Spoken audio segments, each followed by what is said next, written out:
So the videos I've been posting is just a very brief description of what I've been through. It's not obviously the whole story in detail, it's just literally briefed over. Now, I've had my bloods done, bits and bobs like that, and they say normal. When looking back through my medical record, they're like abnormal. Now when I put them, took all the abnormal ones, and it's all inflammatory markers that be abnormal, but not to the point of something needs to be done about it. But my doctors are saying, oh, it's all normal. But it's all inflammatory markers all the time that came back abnormal. Now going back to when COVID came out, I actually got COVID in 2019. I don't like the flu symptoms, the cough, but I got tonsillitis. I suffer with tonsillitis a lot, and because I got tonsillitis, it made it worse. So like not being able to breathe, but I was struggling to breathe because I got the tonsillitis. Now my body, within a few days, antibiotics in a few days, completely fine, bounced right back. The following year, 2020, I got COVID again, and my husband did. Within a few days, 5, 7, like again, mild symptoms, a little cough, but we were fine after a few days. And then back in 2021, we got vaccinated.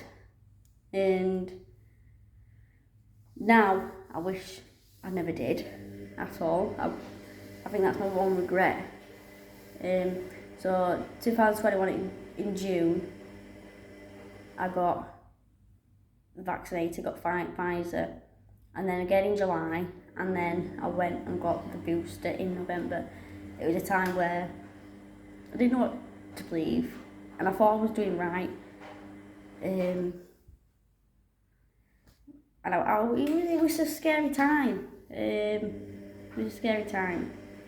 And at the time I had a child in 2019, my firstborn.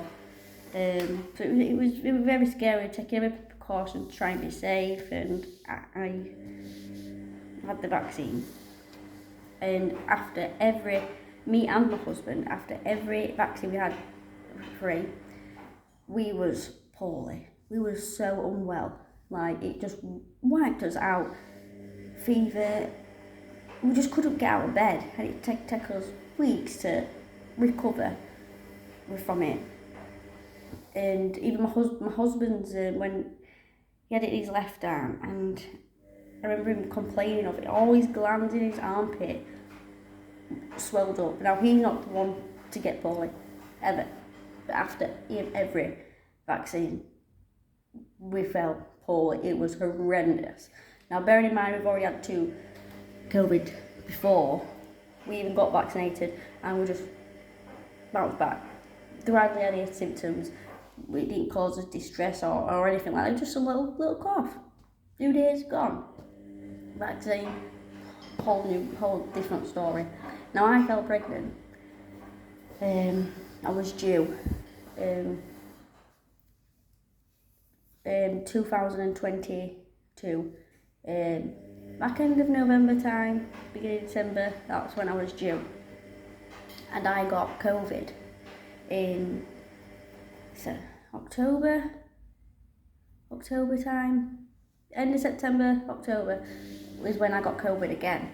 And the only reason why I know I got COVID, because obviously I tested, but being pregnant, I became, one day, I became very itchy. My skin was on fire, it was itchy everywhere, in between my fingers, my toes, my ears, like everywhere, this just itch. Now, apparently it's a very serious condition in pregnancy. So I went to the hospital, and they did the blood test for this serious condition. I can't remember the name of it. But it was back in the time where you still wore masks, and they went to do a COVID test when you get when you go into the hospital at that time, and they never tested me for COVID. I did the groin swab. I think that's what they tested for that as well. Like I say, I did my blood. Oh, everything fine. All your blood's normal. Pregnancy. It's pregnancy related. It's hormones. You're fine. You go home. So I said to him, look, I'm not well. Like I'm sweating. The stomach wasn't right, and my skin was like itchy. So I told him to get me a COVID test, and it was COVID, and I tested myself every day. I tested positive for 29 days, so long COVID. Now it could have been even longer than that before I tested, because like I say, that's when I got there's something wrong with me. So which is very bizarre, because I've had COVID twice, and I was fine. Within a few days, fine. But had my vaccines, absolutely poorly as hell. Gets pregnant. Now I know hormones and stuff can, change and stuff, be pregnant and stuff like that. Now my baby, luckily I was almost due, because he had to come out early because he had stopped growing due to COVID. But none of it's down of why he came early on record. Born.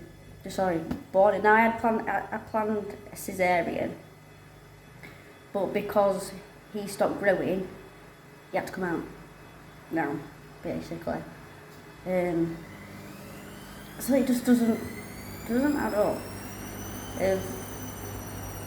When I've had COVID before, a few days, fine. Vaccine, absolutely poorly. Pregnant, got long COVID, but I couldn't deal with it. And then after I gave birth, never been right since. Like you'd see on my videos that I've been posting. I talk about a bit briefly on how it started, when it started, some of my symptoms, and the fight I've had to go through dealing with doctors, being gaslit. It's been awful, absolutely awful. But it just makes you think and wonder what's in that. Because I've gone from fit and healthy, I've had no issues with my heart, I've never had seizures, nothing. But to then complain of, I'm getting hot flushes, this ain't right, I don't feel right, and then I'm getting seizures, my heart beating out of my chest, and then for no quality life, it's took the quality of life, like not getting listened to, and I can't even bath my own children, I can't even, cook, I have to be monitored 24/7, and I was begging for help, like, I'm in 30 seizures back to back, and bear in mind it didn't start off with seizures, it progressed into seizures, because the underlying issue wasn't getting any support, they wasn't listening to me, as you know on some videos, and it was just, it's been horrendous. Now I'm, 10 weeks on the stabilisers, 9 weeks free of seizures, so something's working. I've took every precaution I can to try and minimise the triggers, which has cost me money. I mean, I had to rehome my dog, my family dog. I had to rehome, and it's upsetting. But I've had to change. It's changed my whole life, and not just mine, like my family, because I became allergic to him. All these allergies. I've had to buy new cushions, new throws, blankets, air purifiers, humidifiers. But everything costs, all these changes. I'm just begging for help, and they were going to leave me like that. Leave me. So, only, and I do get flare-ups. I have noticed they have become less. But with it being cold weather, so going in somewhere hot and then cold, that does trigger me.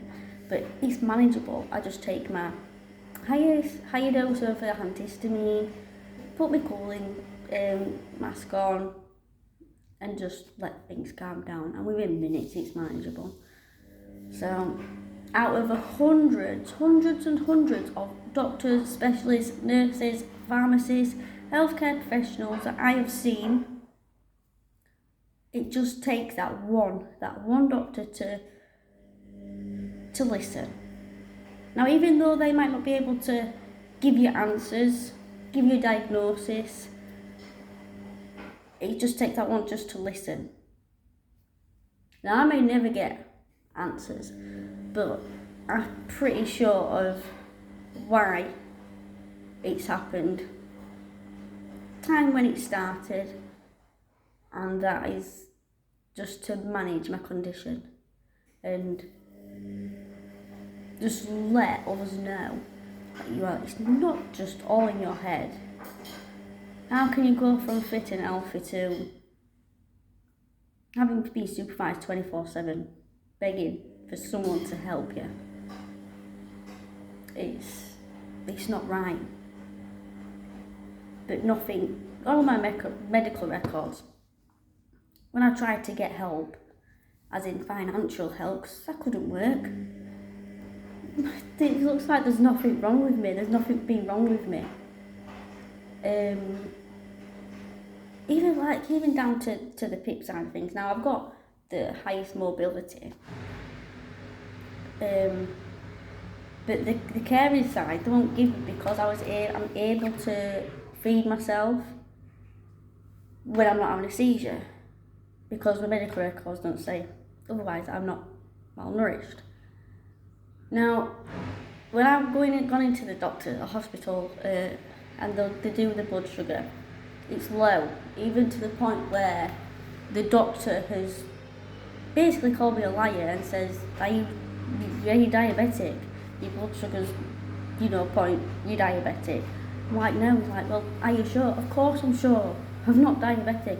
But because I was throwing up, being sick, constantly having 30 seizures back to back, I wasn't getting any food. But it doesn't reflect on my medical records because they've not been writing it down. All my worries, all my concerns, all the things, all the symptoms that I've tried to put across, like these allergies in you, like the only thing that helps is an antihistamine, these triggers. It all connects, but they're not connecting them. I've had to connect them and fight for myself. And I will fight again and again because I knew and I know I wasn't going crazy and that there was something wrong with me.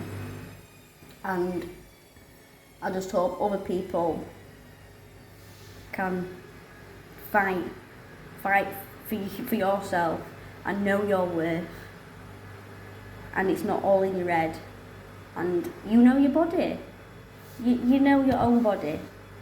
It's alright, the medical professionals, they were trying to make me, this is how you feel, this is how you should feel, well, this is what you've got, so this is how you should feel. Well, I don't feel like that, I don't have that, and it's not making me feel like that. So just know your worth and just take every step. It's a long road, and I don't think I'm ever going to be off this road now. But you're not alone, and feel free to message me. I'm not a medical professional at all. I'm just a mum who's been begging for help and not being able to get it from the people that I put my trust in with my life, and they failed me.